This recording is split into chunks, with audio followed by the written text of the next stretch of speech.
Mr. Cole. Mr. Chairman, I have an amendment at the desk. Clerk will read. Amendment offered by Mr. Cole. Without objection, the reading is dispensed with. Thank you, Mr. Chairman. As I've looked over this bill, I've noticed that it simply doesn't have enough riders on it, so I thought perhaps we ought to offer at least one more that I think has merit to be considered. In March of 2015, the federal government issued new regulations on fracking on BLM and Indian land.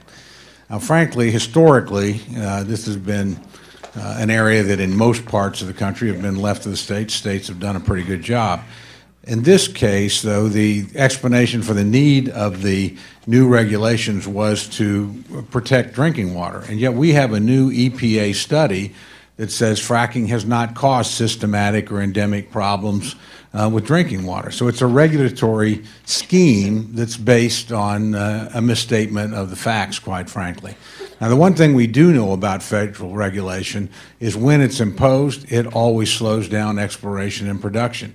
2010, federal lands produced 23% of the natural gas in this country. 2014, down to 13% at a time when there was enormous expansion going on elsewhere. That's what this is really aimed at, slowing down exploration and production, not at protecting drinking water.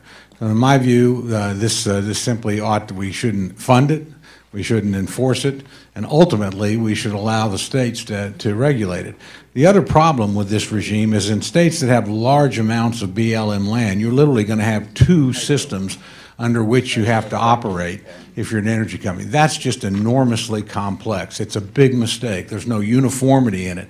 That's not a big problem in my state. We don't have huge amounts of federal land, but we certainly have companies that are very active in western states that do, where the majority of their land is there. So you're literally, in a lot of these states, going to have one regulatory regime by people who, by the way, have been doing this stuff for years, because the department has not historically done this, and then another one on federal land.